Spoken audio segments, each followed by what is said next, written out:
특별한 시간입니다. 탄자니아에 계시는 우리 공성윤 선교사님, 김선희 사모님 두 분 오늘 저희 교회에 함께 하셨습니다. 자, 누가복음에 있는 말씀입니다. 누가복음 17장 20절, 21절 두 절만 읽겠습니다. 잘 아는 내용들인데요. 내용을 한번 깊이 생각하면서 읽겠습니다. 바리새인들이 하나님의 나라가 어느 때에 임하나이까 묻거늘 예수께서 대답하여 이르시되 하나님의 나라는 볼 수 있게 임하는 것이 아니요 또 여기 있다 저기 있다고도 못하리니 하나님의 나라는 너희 안에 있느니라. 아멘. 정말 귀중한 생명의 말씀입니다. 만약 이 말씀이 우리 속에 없었다면 과연 우리는 땅에서의 삶을 어떻게 살까 싶을 정도로 중요한 말씀입니다.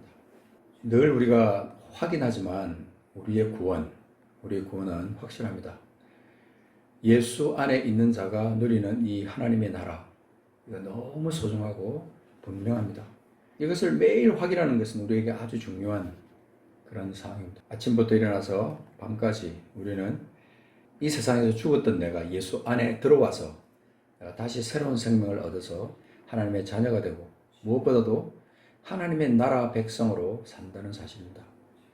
이게 얼마나 중요한 사실인지 몰라요. 때때로 우리가 잊어버리고 살지만 이것처럼 중요한 게 없는데 우리는 때때로 내 존재감을 상실하기도 하고 때때로 잊어버리기도 하고 그렇게 살아가는 거죠.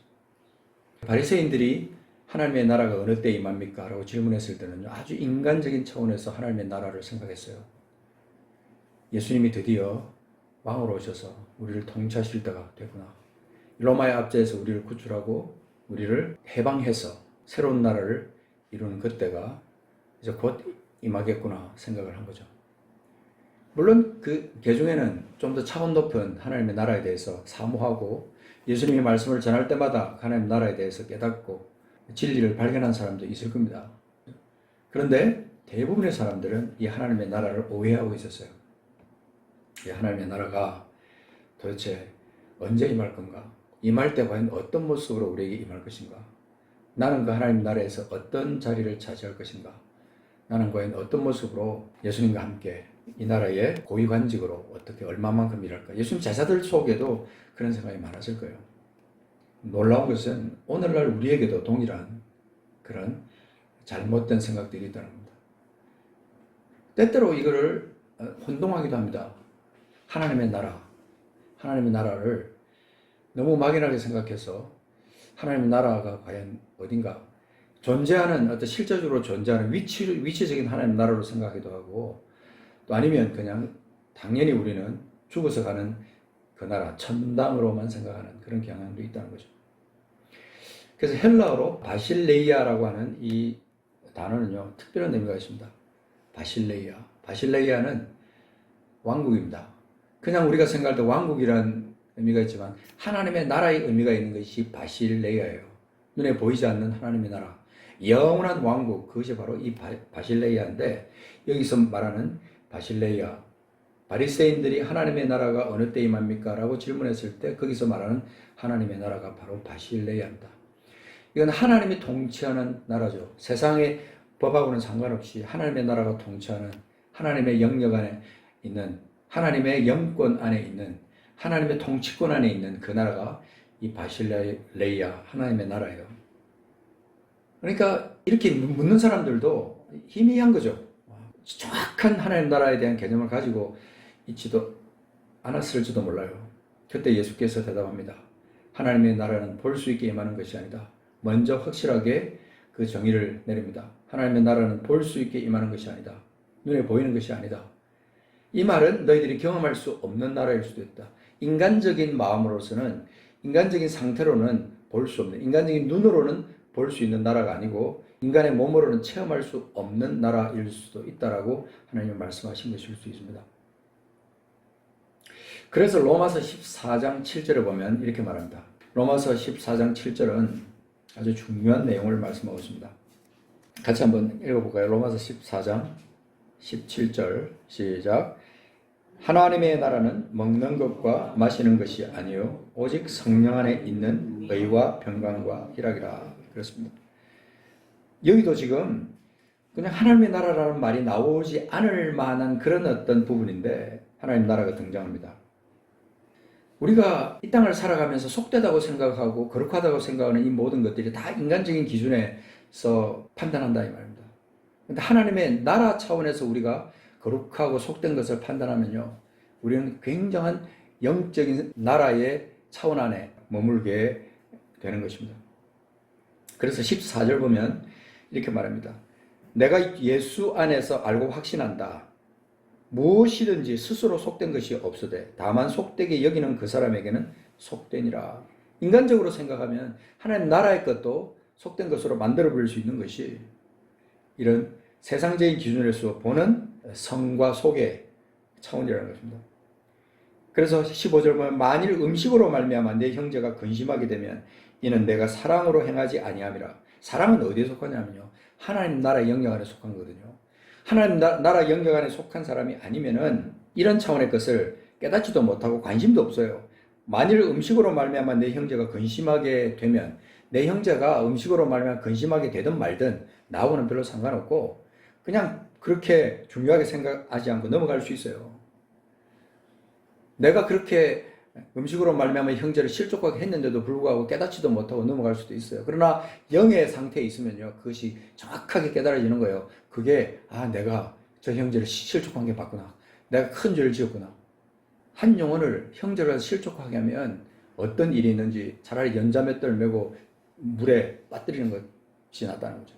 그만큼 실족이라는 것은 중요한데, 여기 보면 음식으로 말미암아 내 형제가 근심하게 되면, 마음에 답답한 일이 생기거나 그렇게 실족하게 되면 이는 내가 사랑으로 행하지 않았기 때문에 그렇게 된다는 거죠.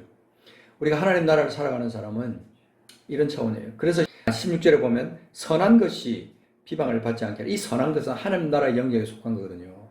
이 선한 것이 내가 하나님의 뜻으로 하나님이 기뻐하시는 것으로 이 선한 일을 했을 때 그것은 반드시 성령이 함께 하시는 것이고, 그것은 사랑으로, 진짜 사랑의 동기로 행했으면요, 반드시 하나님이 함께 하시고 선한 열매가, 하나님 나라의 열매가 맺히는 겁니다.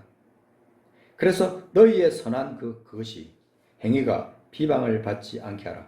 열매로 나타내라는 거예요. 열매로 증거를 보이라는 거예요. 네가 하나님 나라에 살고 있다는 증거를 보이라. 그래서 하나님의 나라는 먹는 것과 마시는 것이 아니요 오직 성령 안에 있는 의와 평강과 희락이라고 연결이 되는 거예요. 하나님의 나라는 신비의 나라입니다. 육신을 가지고는 절대로 경험할 수 없는 게 이 하나님 나라예요. 수많은 사람들이 하나님 나라를 경험해보고 싶다 그렇게 말한다 그래서 하나님 나라가 경험되는 건 아니에요. 성령과 함께 동행하며 성령의 뜻을 생각하면서 그렇게 깨어있는 자가 아니면 절대로 하나님 나라를 경험할 수 없는 것이 진리입니다. 그리고 또한 거룩함에 속하지 않는 사람은 절대로 하나님 나라에 속할 수도 없고 하나님 나라의 모든 것을 깨달을 수가 없다는 것입니다. 그래서 의와 평강과 희락, 성령 안에 있는 의와 평강과 희락, 의는 무엇이고 평강은 무엇이고 희락은 무엇이고 우리는 단어의 의미는 너무나 잘 알고 있습니다. 근데 이게 세상적인 의, 세상적인 평강, 세상적인 희락이 아니라 뭐냐면요, 성령 안에 있는 의와 평강과 희락을 해요. 주님 안에 하나님 나라에 속해 있는 그런 자가 누릴 수 있는 의와 평강과 희락, 그것이 바로 하나님의 나라라는 겁니다. 하나님 나라를 우리가 경험하고 싶다, 기도만 한다고 되는 게 아니에요. 의와 평강과 희락이 내 삶 속에서 열매로 나타나야 됩니다. 내 말에서, 내 행동에서 의가 나타나야 되고, 내 말에서, 행동에서 성령 안에 있는 평강, 희락, 그것이 경험되어야 되는 거예요. 그래야 내가 지금 하나님 나라를 누리고 있다고 말할 수 있는 것입니다. 그래서 18절에 결론은 그렇게 말합니다. 그리스도를 섬기는 자는, 이게 뭐냐면 성령 안에서 의와 평강과 희락을 누리는 사람이에요.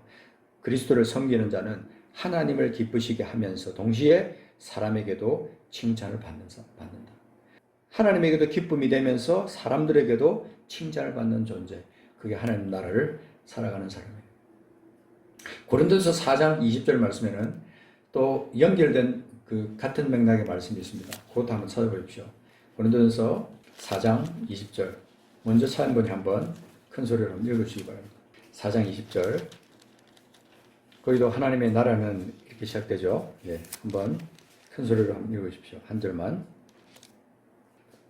하나님의 나라는 말에 있지 않냐고 오직 능력에 있습니다. 아멘. 하나님의 나라는 말에 있지 않습니다. 분명히 그렇습니다. 그거의 19절에 보면요. 주께서 허락하시면 내가 너에게 속히 나가서 교만한 자들의 말이 아니라 오직 그 능력을 알아보겠다. 그 능력을 그 안에서 파악해 보겠다. 찾아보겠다. 이 말이거든요. 하나님의 나라를 생각하고 하나님의 나라를 우리 경험하고 싶으면 우리가 하나님 앞에 기도해야 될 것은 뭐냐면 하나님, 내가 하나님 나라의 능력을 내가 알기를 원합니다. 하나님 나라의 능력을 경험하기를 원합니다. 세상에 나타나기를 원합니다. 나를 통해서 하나님의 능력이 나타나기를 원합니다. 그렇게 기도해야 돼요. 그럴 때 하나님께서 우리 성령께서 나와 함께 하시면서 그 삶을 경험할 수 있도록 능력 안에 있는 하나님 나라를 경험할 수 있도록 그렇게 만들어 주실 것입니다.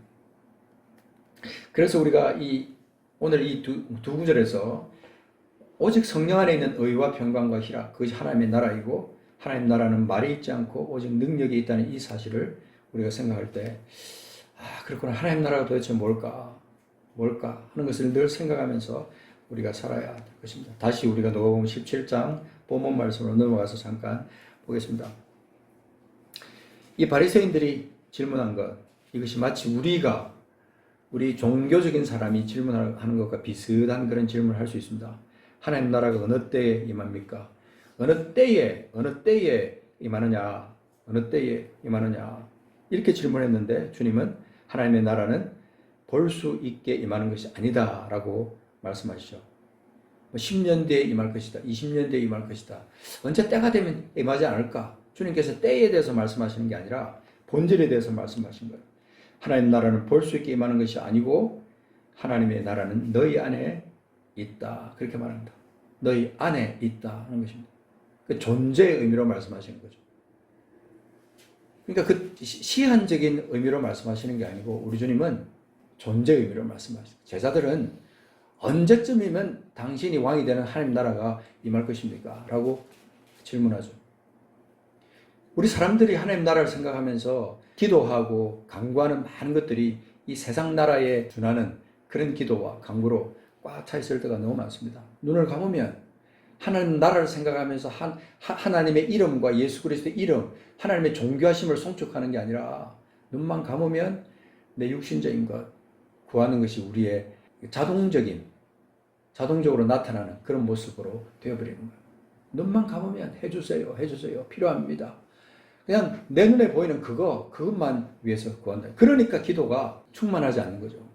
허공을 치는 기도를 하니까. 그러니까 깊숙이 기도가 들어가지 못하고 짧게 끝낼 수밖에 없는 그런 게 되는 거죠. 그럼 하나님 나라를 생각하고 하나님의 영광을 생각하고 주님의 나라를 송축하는 그런 깊은 기도로 들어가면 그야말로 우리가 늘 말하는 8차원 그 상태로 우리가 올라가면요. 우리 기도는 정말 이 하나님 나라를 경험하는 사람들의 기도가 되는 거죠. 주님을 높이다 보면, 주님을 송축하다 보면, 예수의 이름을 높이다 보면요. 우리의 삶의 문제는 다 해결되어 있는 것을 어느 날 발견하게 됩니다. 이게 신비예요. 그냥 하나님만 높였는데, 주님만 높였는데, 하나님께만 영광 올려드렸는데, 그랬는데 보니까 하나님께서 이미 내 모든 문제를 해결해 놓으신 그것을 믿음의 사람들은 경험할 수 있다는 겁니다. 우리가 그런 차원의 믿음의 사람들이 되기를 소원합니다. 같이 기도하겠습니다. 하나님 아버지, 하나님의 나라는 분명히 저희 안에 있습니다. 예수로 말미암아 거듭난 새 생명을 가진 우리 안에 하나님의 나라가 있습니다. 여기 있다 저기 있다 말할 수 있는 것이 아니다. 내 안에 있음을 그렇게 확증하면서 주님 앞에 감사의 기도를 올리게 하심을 참으로 감사드리며 주께 영광도 올려드립니다. 정말 내가 먹는 것과 마시는 것에 창념하면서 하나님 나라를 살고 있다고 그렇게 착각하고 살지 않게 하십시오. 오직 성령 안에 있는 의와 평강과 희락의 열매를 내가 맺기를 간구하면서 그런 삶을 살게 하십시오. 아버지 하나님은 오직 능력이 내 안에 있어서 하나님 나라의 그 능력을 내가 이 땅에서 삶 가운데 경험하며 살 수 있도록 역사하여 주십시오. 우리 선교사님들의 선교지에서 또 성도들의 삶 가운데서 하나님의 나라가 열매를 맺고 실체로 나타나는 영광이 있게 하여 주시기를 간구합니다. 한 분 한 분 주의 이름을 축복하면서 정말 하나님 나라를 이 땅 가운데 누리면서 살다가 주님께서 어느 날 갑자기 이 땅의 호흡을 멈추게 하시고 영원한 나라로 옮겨가실 때 기쁨으로 감사하면서 할렐루야 주께 영광 돌리며 이 땅에 있는 모든 것 미련 없이 다 틀어내놓고 하나님 앞에 가는 영광스러운 하나님의 성도들이 다 되게 하여 주옵소서. 감사드립니다. 존귀하신 우리 구주 예수 그리스도 이름으로 기도합니다. 아멘.